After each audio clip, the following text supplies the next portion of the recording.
belajar dari, Iya. masyarakat Dayak ini kita perlu, melihat landscape Indonesia secara lebih luas gitu Iya. ya. Nah kemudian kalau tanah Olen tadi dilindungi, wilayah ini dilindungi, itu memang akses masuk dibatasi, tidak semua orang boleh ngambil, kemudian menjaga dari gangguan dari luar dan seterusnya.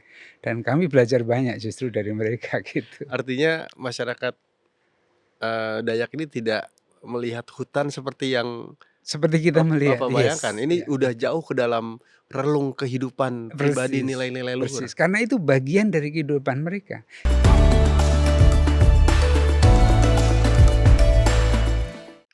Merdeka. Kita berjumpa lagi di podcast Nusantara. Hari ini saya ingin membahas satu tema yang menarik tentang sebuah suku besar di Nusantara dan kita akan menggalinya bersama dengan Insinyur Petrus Gunarso, MSc PhD dari Lembaga Literasi Dayak. Selamat datang di studio Pak Petrus. Terima kasih sudah diundang ke sini Mas Arto.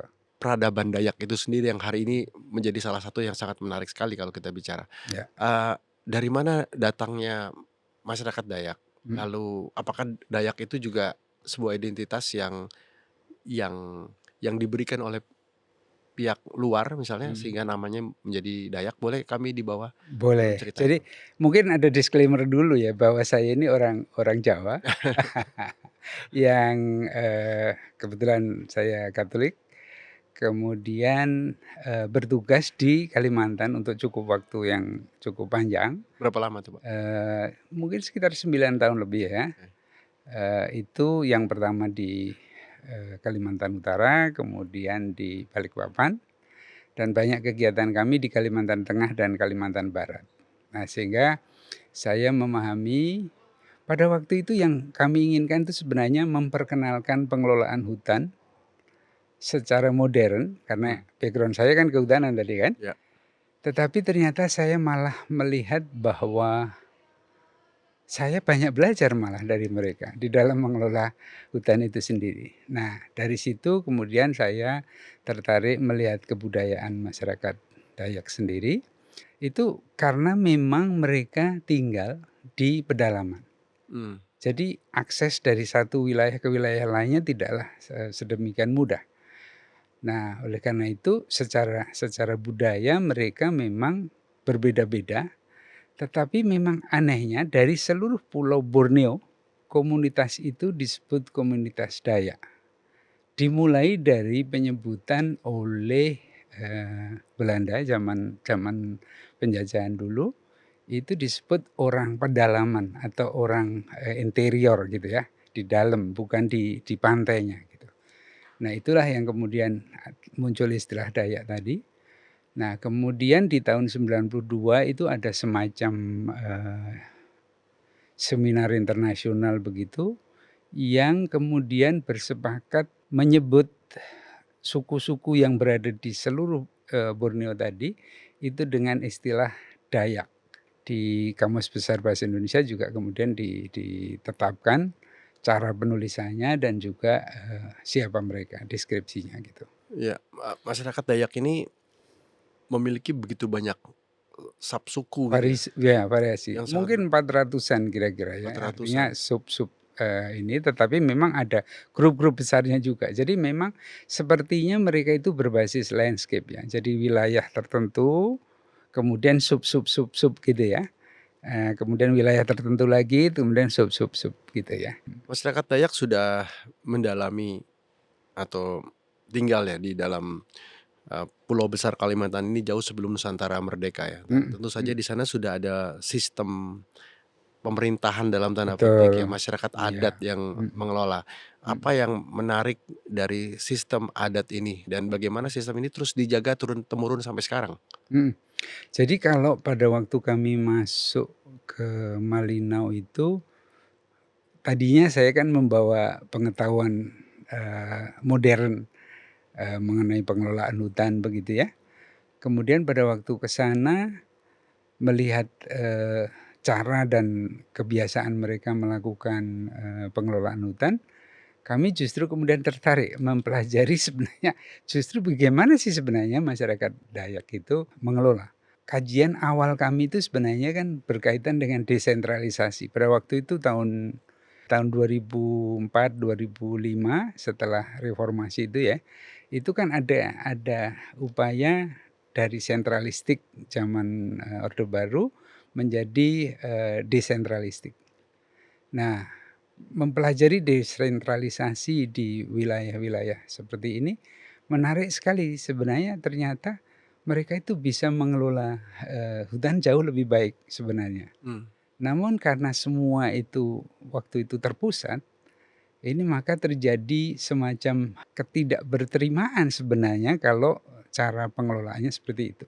Saya pada waktu itu di desa namanya Desa Setulang ya, itu walaupun dia itu sudah berpindah dari pedalaman mendekati ke kota gitu ya, tetapi mereka tetap menjaga wilayahnya itu dengan menerapkan pola misalnya pola perlindungan namanya tanah ulen.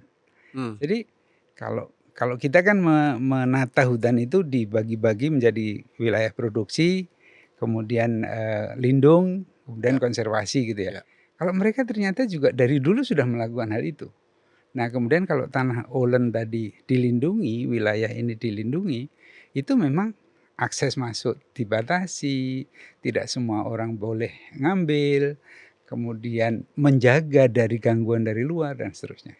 Dan kami belajar banyak justru dari mereka gitu. Artinya masyarakat, Dayak ini tidak melihat hutan seperti yang Seperti kita melihat Bapak bayangkan, yes, ini ya udah betul. jauh ke dalam relung kehidupan pribadi Persis nilai-nilai luhur. persis, karena itu bagian dari kehidupan mereka. Jadi mereka itu menghargai, leluhur, menghargai alam, dan menghargai komunitasnya.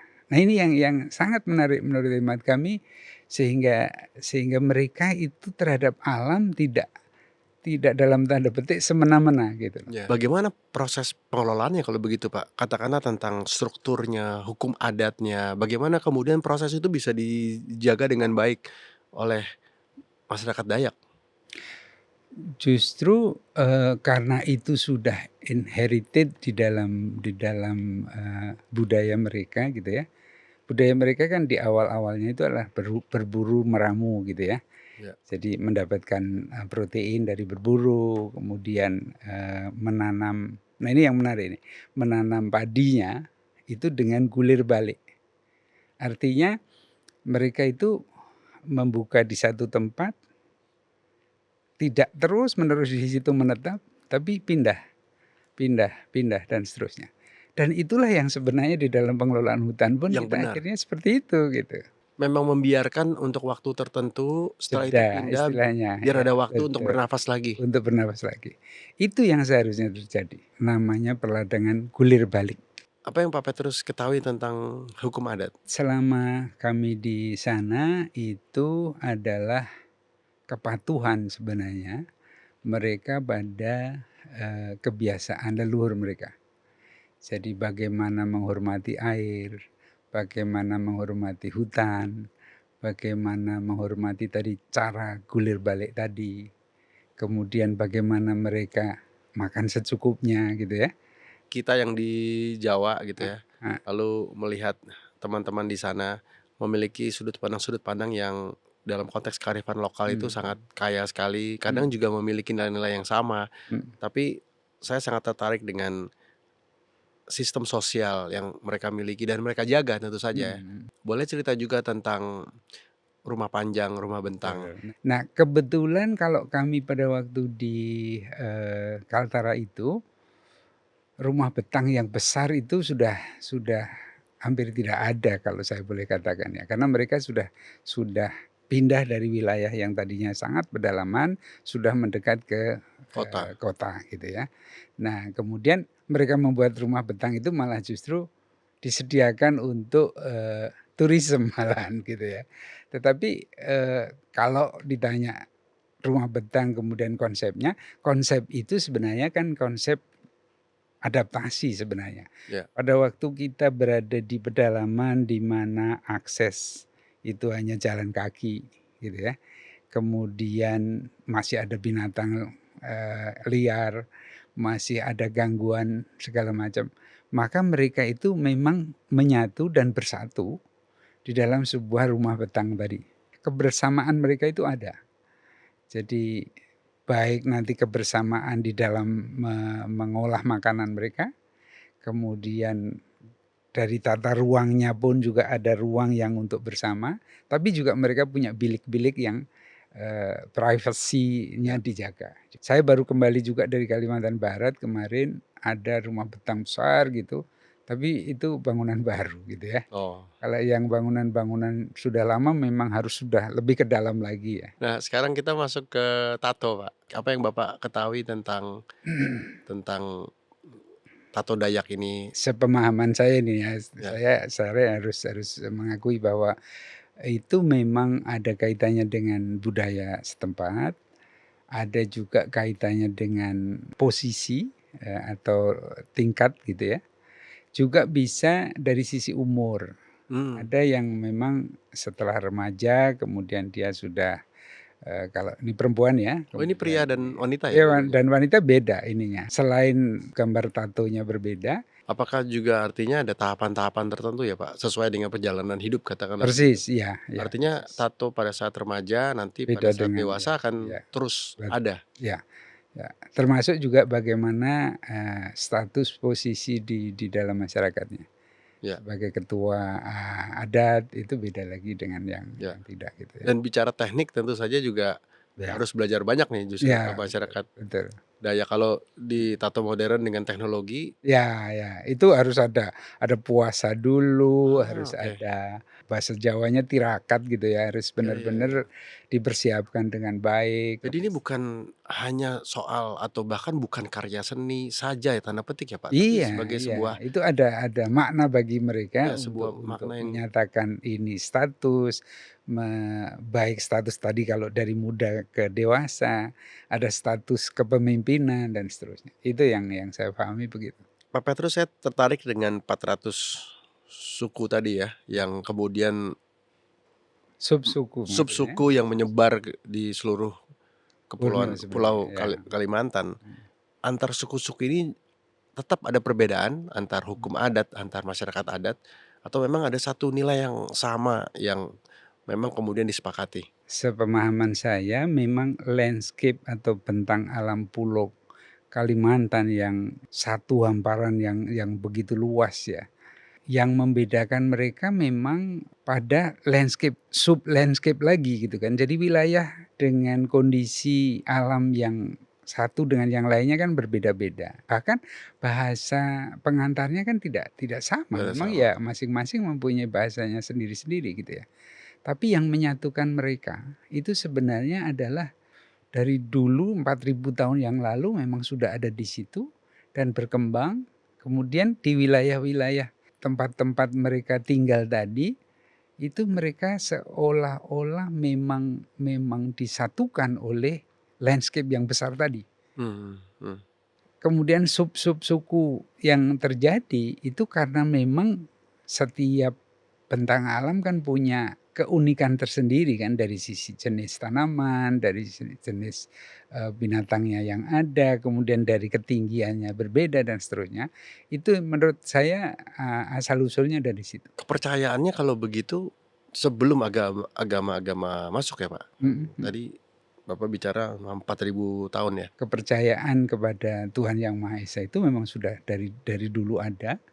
Kemudian, mungkin kalau yang kita dengar sekarang ada keharingan dan seterusnya.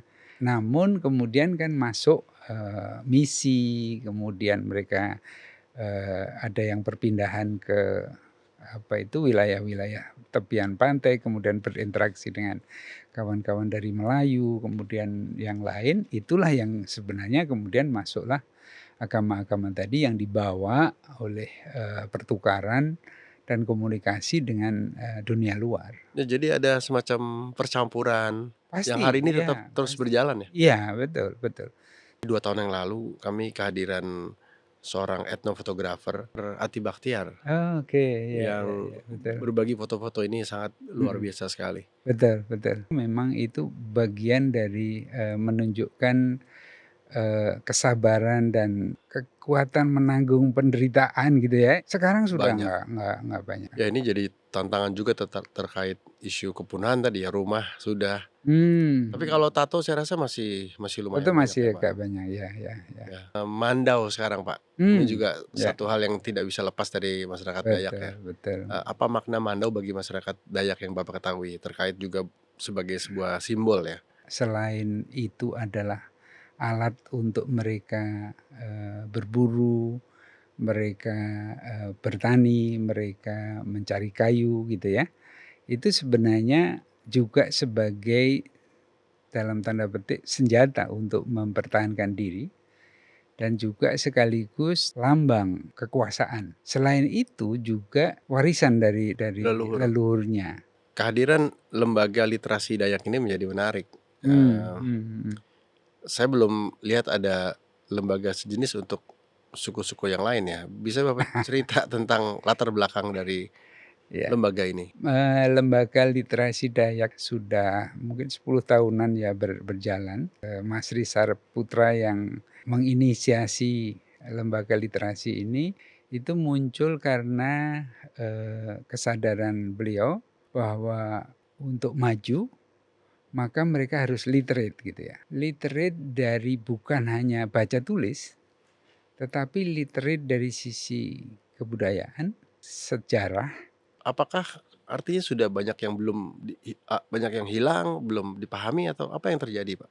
Generasi muda sekarang ini kan juga banyak sekali yang sudah mulai, terbawa arus gitu ya, tidak menyadari, atau memahami budaya mereka, padahal budaya mereka yang luar biasa menarik tadi, itu malah banyak yang tidak diketahui. Nah, Mmm, itu satu. Yang kedua, eee,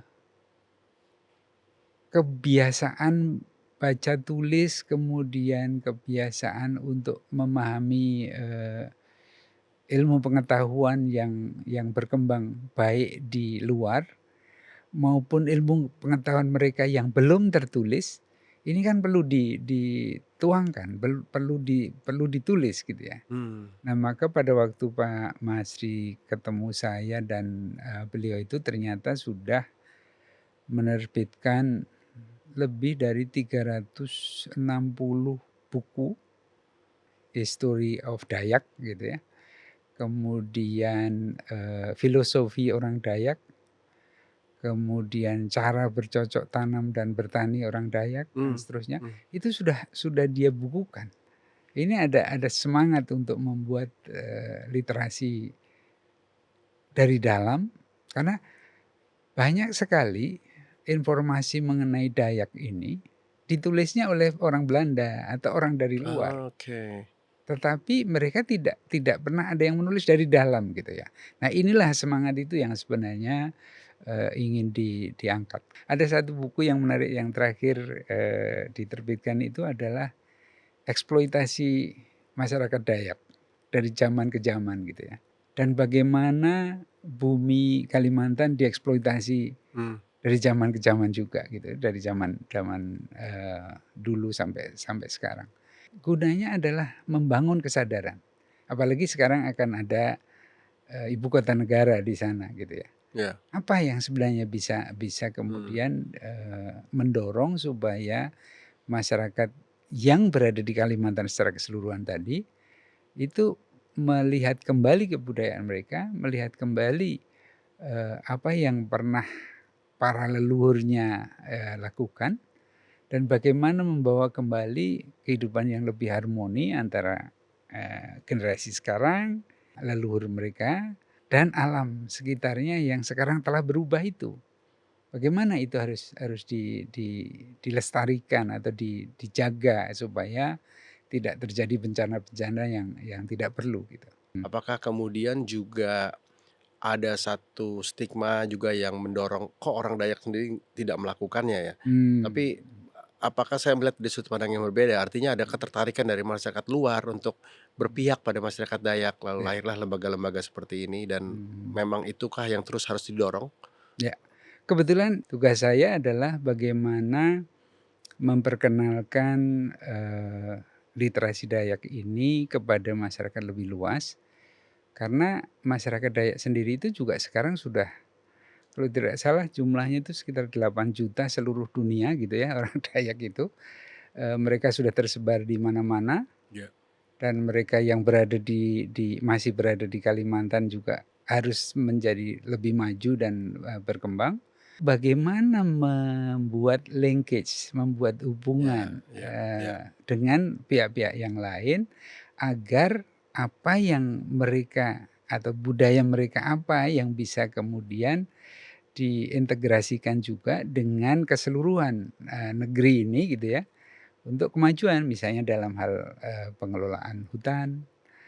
Sempat kita, apa itu, mensponsori kegiatan untuk yang namanya warisan pertahanan gitu, diinisiasi oleh Ibu Jane Francois, yang lulusan dari Universitas Pertahanan, yang sedang mengembangkan sebuah society juga mengenai warisan. Nah ini, dari situ kemudian kita melihat, oh iya ya ternyata kita itu kalau dengan berkolaborasi seperti ini, kita semakin sadar dan semakin semakin merasakan perlunya bagaimana mengadres generasi muda kita terhadap kesejarahan, kebudayaan, pertahanan negara, apalagi sekarang lagi rame-rame ada Ya, ya. perang di mana-mana, kita itu nanti ke depan, generasi kita itu pemahaman dan kesadaran untuk bertahan.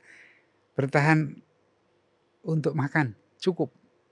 Bertahan untuk kesehatan, bertahan untuk, apa itu, keep up dengan teknologi, dan seterusnya itu, kan harus ada panduannya, Ini harus ada. isu bela negara yang menggunakan kearifan-kearifan lokal kita ya, Persis persis, dan ya ini yang mau dilakukan ya. oleh lembaga ini untuk kemudian mengambil sampel masyarakat Dayak ini sebagai salah Iya, satu pola betul pertahanan. betul betul Ya, ya, betul, ya. karena Kalau kita kan negara kepulauan, jadi ya, kalau satu pulau besar Kalimantan kita sudah punya formatnya gitu ya, ya, nanti Sumatera juga seperti apa, Jawa sendiri seperti apa.